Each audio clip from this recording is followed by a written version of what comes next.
Hi, everyone. We are back, and we are so pleased to be joined by Kjessie Essue. She is the founder of Multicultural Family Hub, and she's going to talk to us about compost and courage and owning her flower farm and all of the things that she's doing. It's an amazing story, so enjoy. Thanks, Kjessie. So, in early 2021, I got bit by the flower bug. Many of you might have experienced this as well. I became obsessed with flowers. I ordered 100 different varieties and was going to trial them all. I was going to stay home and tend to this newfound beauty that was absolutely filling my soul. These are some of my first arrangements, and I was so sparked and delighted by the joy that they brought. And then, in August of 2021 was the Dixie Fire. It is one of the largest fires in California history, and it burned over 1 million acres. It burned my hometown of Greenville, California to the ground. We lost all of our childhood memories, my childhood memories, my kids' school, and it changed our community forever. We were evacuated for over 40 days in 4 different locations. I am talking traveling around with dairy goats and kids and a lot of sadness, and it was such a heavy, heavy summer. We were lucky in that we didn't lose our home. And the whole time we were evacuated, and I know this sounds so silly, but the whole time we were evacuated, I could not stop thinking about my flowers. The flowers that I was trialing, I was so worried about them. And I was like, are they still going to be there when we get home? When we finally returned after many, many days, I was astonished to find that my flowers were still alive. Not only were they alive, they were flourishing. So one of my neighbors who didn't evacuate because they were cattle ranchers and had to stay and tend to the cattle, she told me I couldn't let your flowers die. She had spent the whole evacuation time, there was no electricity, so she was hand filling up drums of water and hand watering my flowers, because in that moment of intensity, there was something about the flowers, something about the beauty that she couldn't let die. I was so moved by this, and it made me realize that, yes, there was something about the flowers. That also was the moment that I knew that I had to stop hiding and being afraid of failure. And the day came when the risk to remain in a tight bud was more painful than the risk that it took to blossom. This quote perfectly encapsulated my experience post-fire. My whole life, I had been so afraid of failure. And when I learned about my flowers being saved and felt the power of beauty, I knew that I had to do something. The mural shown in this slide is called Beautifully Broken, and an artist painted it on the rubble in Greenville, California, and it stood until it was cleared away. And it was another confirmation to me that beauty is powerful and healing.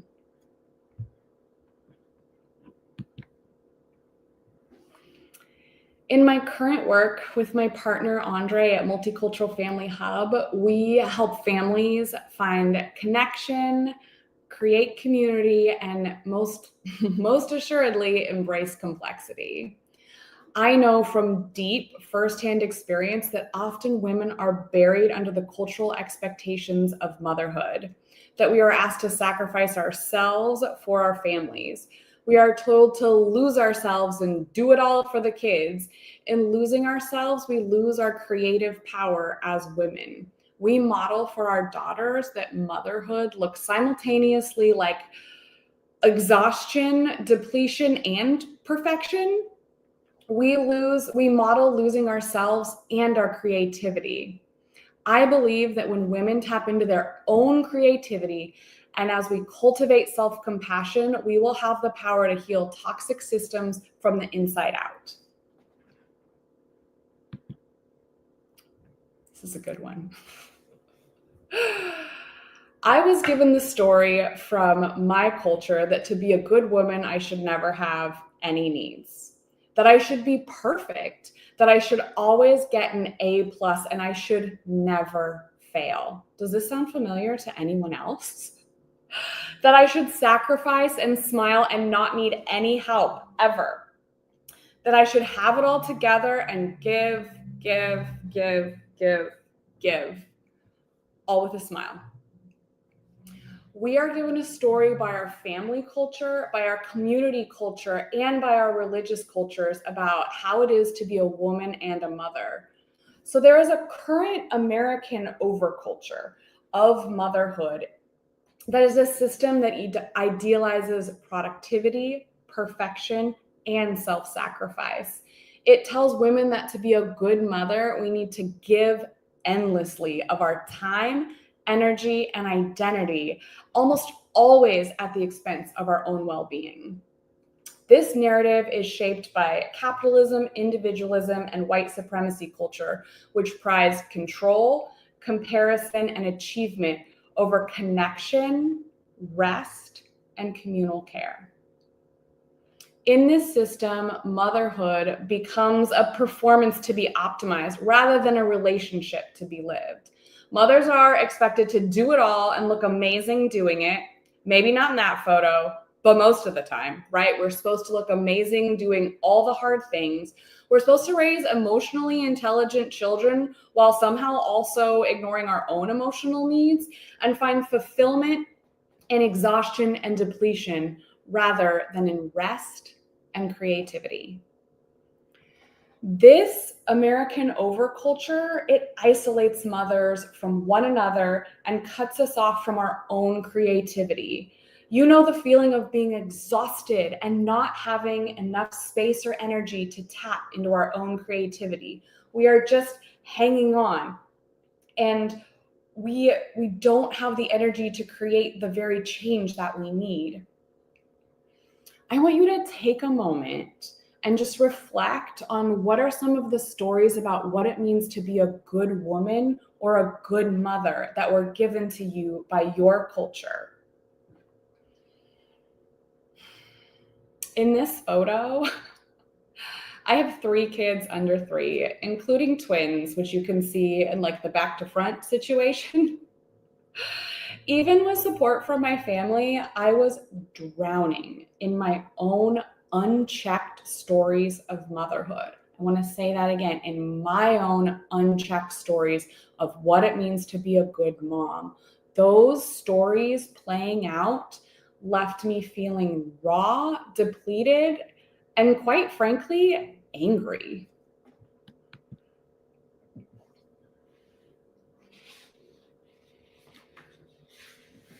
This is a picture that I drew when I was 7. Bless my mother for keeping it. I realized that in this state of frustration that I was feeling with those kids on my back, that this was not how I wanted to live, and especially not what I wanted to model for my daughter. I started asking myself the question, and it sounds simple, but to a lot of women, we understand it is super profound. What do I need?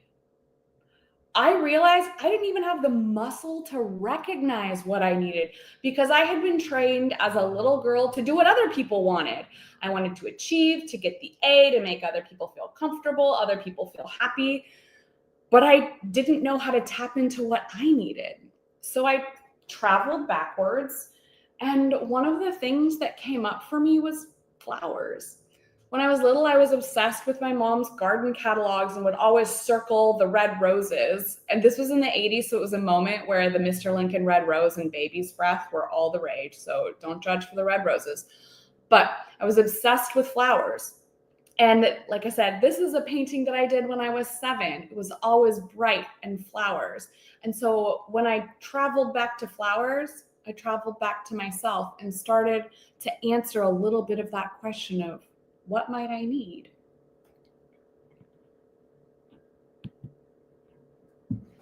In traveling back to flowers, after the Dixie Fire and seeing the power that beauty could bring, my fear of failure was finally burned away. I applied for a scholarship at Florette's Flower Farming School and was one of 17 out of 6,500 people chosen to get a scholarship to our flower farming school. And that was exactly where I needed to be. I started growing thousands of seedlings in our home, exactly where I was, under bright lights in the middle of winter, surrounded by kids with a messy bun. And I will be forever grateful to Erin Benzenkine and her team at Florette for the gift of her flower farming school and learning not only how to build a flower farm, but also how to build my own self-trust and value. Over the next 3 years, I would learn an incredible amount about myself, entrepreneurship, creativity, and value. Even though the fire burned away my initial fear, we've all got a lot of thoughts. And one of my fears that I still had was, what will people think? Is creating a flower farm and doing something beautiful, is this trivial in the face of so much loss? Would pursuing the flowers be too selfish? After a devastating fire, are flowers what people need? This is my head chatter. I know you guys have head chatter like this, right? This is what was going through my mind. For the first time in a long time, even though I had all that intense head chatter, I trusted that deep internal tug and kept laying down all the what ifs and moved forward.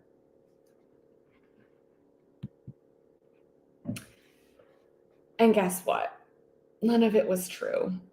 So the first year of our flower farm, we offered sponsored bouquet subscriptions. So people could buy a bouquet subscription for someone who had lost their home, and we would deliver those bouquets weekly over the course of the summer. This was a really cool way for people who wanted to do something to not only support people who had lost their homes, but support something beautiful and a new small business. So the truth was, the healing that happened was 2 ways. When my kids delivered those first 2 bouquets, there were so many tears and so much appreciation.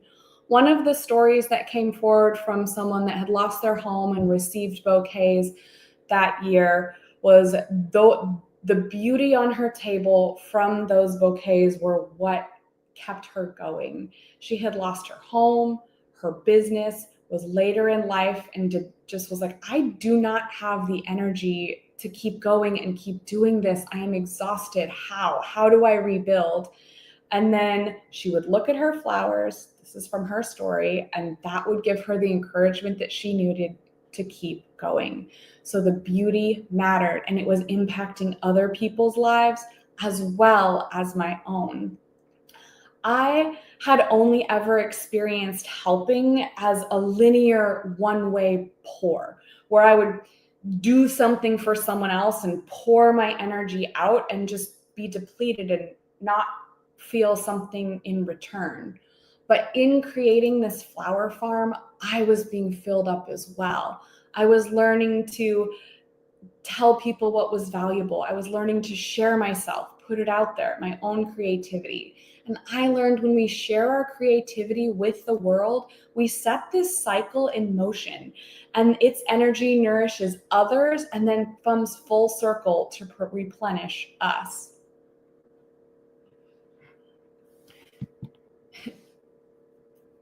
And as we start to share our creativity with the world, in my case, it was a flower farm. And one of the best pieces of advice that absolutely that I got was, you will kill so many plants. I got this from a fellow flower farmer, and it is so true. And this is one of the phrases that I use in my journey of creativity all the time. So here's what this means. Creating something and bringing it into the world is messy, and there is going to be failure and trial and error. That thing that I was so afraid of, failure, that is part of the process.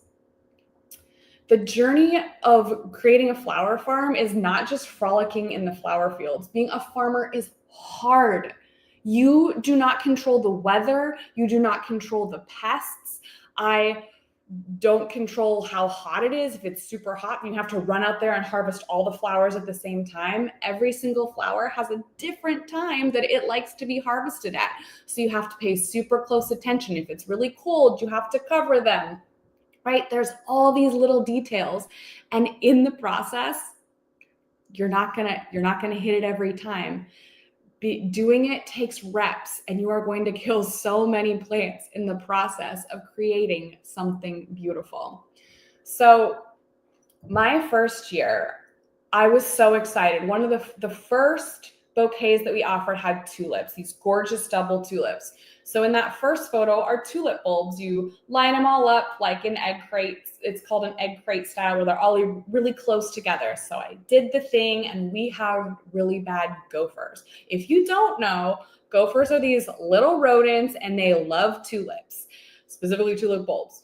And so I was like, I'm going to protect these tulip bulbs from the gophers.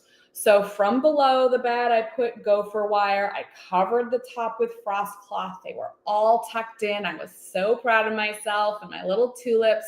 There was over 1,000 of them this first year, which felt like a ton. So I had them all tucked in.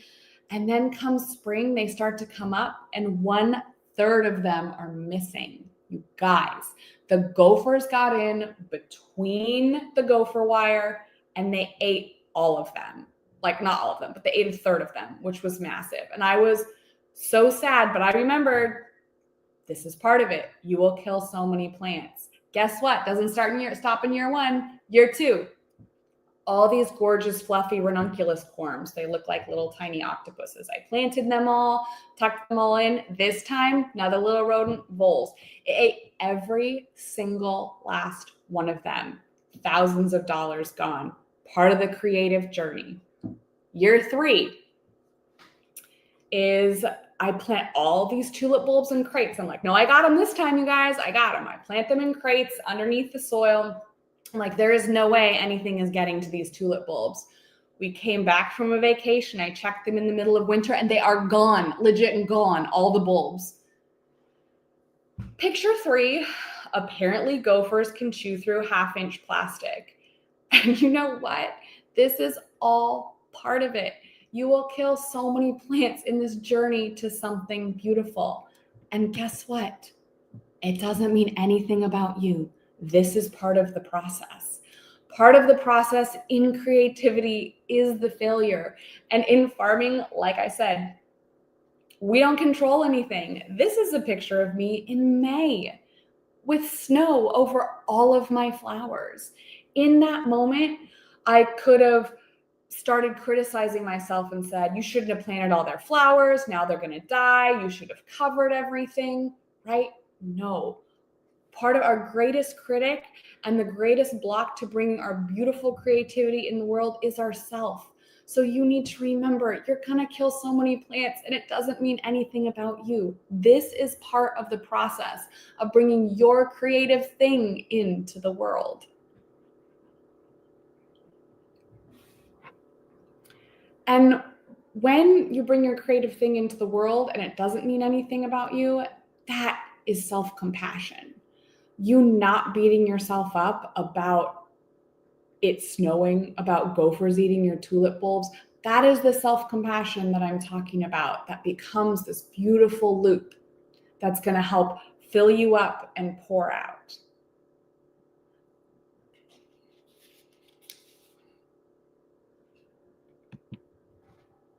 So I also believe that choosing creativity will unravel toxic systems. The longer that I worked with flowers, the more true this became to me. There is a way in which we create and foster beauty that nourishes the entire system.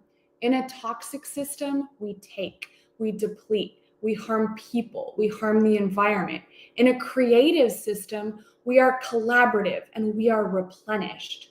Let me give you an example from soil science. So soil science is my background and I'm kind of a big nerd. So in soil science, the way that I learned it, right, is there are all these different separate individual things that make up the soil. There are nutrients, right? There is nitrogen, phosphorus, potassium. There are micronutrients. There's boron, zinc, magnesium, right? There's all these little tiny parts that make up the soil. And soil science looks at them individually. So we test the soil and we're like, oh, we're low in nitrogen, so let's add that. But you guys, in the more recent history, we are starting to look at soil science from the soil food web. And this is the really cool part. So we are not looking at soil science as all these individual things to add, but as a whole system. And so the soil food web teaches us that everything that a flower needs to grow is already in the soil. It just needs the network and the community to access it. So we need to foster the life in the soil so that flowers can get what they need. We need to foster the microbes and the fungus and all the connections so that the flower can get what it needs to grow. It takes a network of symbiotic relationships to get the flowers what they need. In this way of thinking, we consider how to foster life for a whole system rather than just one part. In toxic systems, we solve problems by looking at the parts, right, and not the whole. We go after short-term growth and we solve problems by looking at the parts and not the whole. We go after short-term growth when we're constantly adding single nutrients, which over time can actually overaccumulate and cause more problems. In the long term, if we are disconnected from the source, mining a finite source versus tapping into the richness of a network where there is enough for everyone, and it is our connections that lead to abundance. The beauty of natural systems is the connections. Flowers opened my eyes to the power of healthy soil as a living network, where giving and receiving are a part of the fabric of life.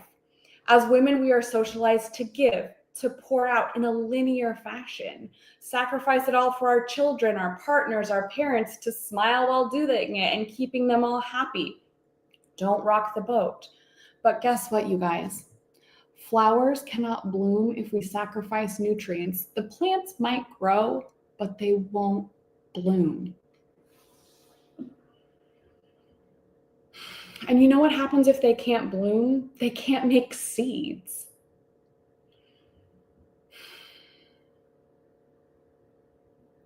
There are enough resources if we choose to cultivate the whole system and nourish one another. We need to be brave enough to tap into our creativity and say, is there another way? One that will fill us up so we can bloom brilliantly, so we can create the seeds of change.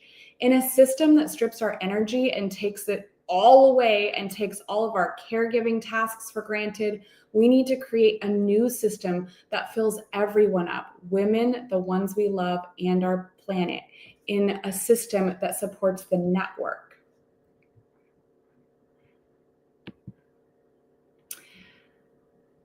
And guess what? Women are really, really good at this. I love this incredible study from 2024 from the Journal of Applied Psychology, which highlights how women have an advantage thanks to a more subtle creative thinking, one that prioritizes the community over the individual. So was quoted in this study, creativity is not simply about coming up with bold new ideas, but about developing useful ones that target the needs of an audience. And women are excellent at doing this. The creativity of women specifically prioritizes community and usefulness. So we're so good at solving these big problems that toxic systems have created because we prioritize community and usefulness. One of my favorite examples of this, because I am an avid salsa dancer, is there is a women-led leadership company that uses tango to teach leadership. When you are in a partner dance, you have a leader and a follower. So this woman decided to use that relationship to teach leadership on an executive level. When you have that embodied experience of being a leader and realizing that your followers not moving the way that you would like because you're not leading appropriately, that is not an experience that you will ever forget. One of the male leaders that attended this workshop said, I will never lead my team the same way because I realized that I was not giving them the appropriate instructions to move in the right direction. Women are brilliant in the way that we solve problems. We often think about creativity from like more of an artistic lens, whether that's the flowers or the dance or the painting. But we also talked about prioritizing community and usefulness. So one of my favorite examples is the woman who created the circular saw. In the 1800s, Tabitha Babbitt saw men using this linear two-way pole saw that was pulling back and forth, saw that was super inefficient. She came from a community of builders, and she was inspired by her spinning wheel to be like, well, I think we could do this differently. And so she was the one who created the circular saw. She saw a problem in her community and she fixed it in a way that was way more efficient. So if you're a DIYer or in construction, we have her to thank for doing things in a way that's useful and benefiting her community.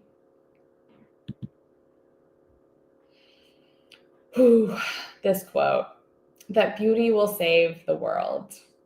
I had this quote hanging in my goat shed for years. Now, that might not seem like a place where you would have this quote, beauty will save the world.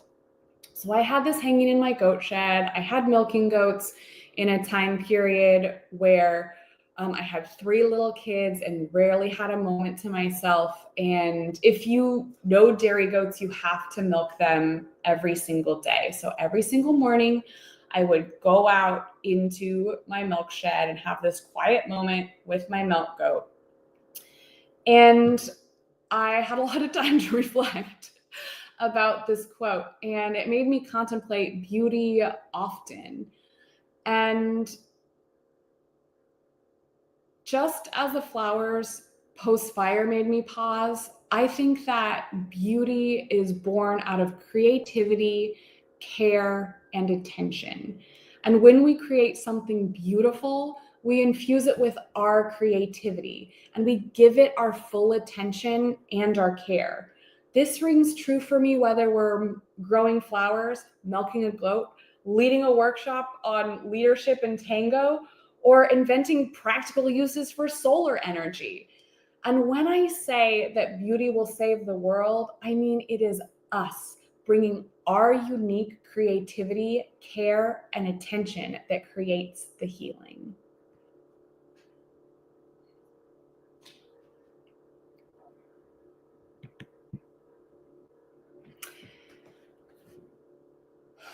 So what I want to leave you with, and one of my main takeaways from this flower farming journey, is that creativity is not a luxury, it's a lifeline. Creating beauty is not something frivolous and extra. It is healing, grounding, and an essential piece of what it means to be human. If women dare to follow our creative roots and move towards creating the beauty that is inside each one of us, we will rock systems, we will heal the earth, and we will become an unstoppable force for the change. So what I ask is that you summon the courage to create what is inside of you, to question your story about what it means to be good, what it means to be a good mother, what it means to be a good woman. I want you to be brave and to have self-compassion, because you will kill so many plants in your journey to creating the thing that you were meant to. And not settle for a system for you that asks you to pour out and not be filled in return. If we can summon the courage to create, we will unravel toxic systems while prioritizing ourselves, our communities, and modeling something different for our children, and specifically for our daughters. Thank you so much for joining me here today, and I hope that you summon the courage to create.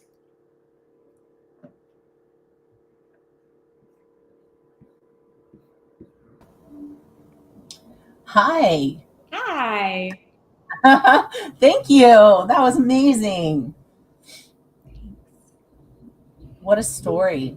Thank you so much for having me. It's a privilege to be able to share it. It was it was a big one, and I am so passionate about helping women step into their own creativity and letting go of that stories that we were given that might not serve us anymore or serve the systems that we want to fix. Do you find that because I'm an artist, and for the longest time I wouldn't put my art out there because I had a fear, or raised in a environment where perfection was needed, and I was so afraid of not being perfect and that I would be judged, and so on and so forth. And so that perfection idea really stopped me for a very long time. So can you talk about that for a second? I resonate with that so deeply. And I think specifically for women, I feel like perfection can be such a huge hang up. And for me, I think a lot of it unfortunately stemmed from like a school journey where we are taught that like you are supposed to get an A, and even the letter F, like fail, is bad. And so not only are we culturized as women to please, to do what other people want, but in our school system, we're asked to achieve and to not fail. And so I think there's language around that is just woven into the fabric of our society, and the messages specifically we're given as women. But one of the things I found really powerful, especially in an entrepreneurial journey with creating this flower farm, is having to speak value and knowing that and learning from other entrepreneurs that what? Just failing is part of the process, and that's the only way to do it. Like, that was revolutionary for me. And also one of my favorite phrases is just like, start with C+ work. Again, going back to that school piece, you have to put it out there. It's more important to put it out there and to start than it is to put it out there perfect. So start with C+ work. And I felt like that was a phrase that when I would get stuck on something, I'd be like, nope, C+, it's good enough. Like, it's gotta get out there. Rather than I used to, and I had that as well in my corporate career. Just it would take me so long to get something out because it had to be perfect. Right. And then I learned from a mentor, just get it out there. Just get it out there, and you can make changes later. You can correct it later. And this is what I think I said to everybody in our rehearsals was, if something happens while we're on screen, it's okay, because it's just the way life is, and there's no such thing as perfection. And it's just, and one of the things I teach in some of the art classes that I've taught over the years is you can't do it wrong, right? There's no wrong way to create. There's no wrong way. So if you paint something on a canvas and you don't like it, guess what? You can throw white paint over it and start all over again. Like, that's so easy. And it's the same. You can, if your flowers die, you can plant some more. Yeah, You can plan some more. It's okay. Or if a gopher eats them or whatever. So many And gophers. you could use that as a metaphor. Oh yeah, we have gophers and voles and moles and everything all over the place here. But you can just do it again and it's okay. Absolutely. And one of the things I also want to speak to is I think women do receive more criticism as well. And I also want to say that that is real. And that, so the feeling like you need to be perfect, that is so valid. And we are criticized more often. Mm-hmm. And because I am all about holding two things at the same time, and we just have to start and put it out there. Right. And so even though we might be criticized more and we might be nitpicked more, if we don't put it out there, it's not going to happen. Well, you're going to be criticized anyway. Right. There is that too.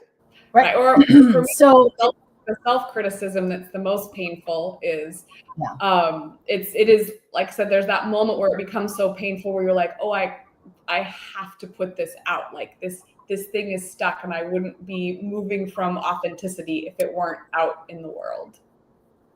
Right. And something we talked about yesterday, I think, with one of the workshop people was, and I can't remember who it is now because we had so many amazing conversations, but when we have that negative self-talk and then we put something out there, and it takes us so much to put something out there, and then we get criticism, it's almost validating our negative self-talk, right? Yeah, absolutely. So that then sets us back a little bit, right? Like, oh no, well, am I worthy enough to put something else out there? And the answer is yes, you're worthy, whether or not no matter what anyone thinks about you, and regardless of what is, your creation is you coming to life, whatever it is. So you can't do it wrong. You can't get it wrong. What somebody else's opinion is of it is not any of your business. I think that's where the self-compassion comes in is, you will kill so many plants and it doesn't mean anything about me, right? That criticism, it doesn't mean anything about me, right? You put it out, you did your job. And like you said, it's none of your business what their opinion is. And to have that self-compassion, this is part of the process. The criticism is part of the process. It is good enough. It is exactly where it needs to be. And I think it is important just to practice the positive self-talk because, man, we are so good at all the other stuff. And often I will stop and take a breath and be like, wow, okay, take a minute. This doesn't mean anything about me. Here we go. And you kind of have to break the cycle to keep moving forward. Right. And the importance of catching that negative self-talk and changing that narrative in your brain. Yesterday, one of the workshop facilitators asked a question: how many of the thoughts that you think every day repeat? So the thoughts you're thinking today, how many of them repeat tomorrow? What's the percentage? It's crazy high. It's 70%. Yeah. 70%.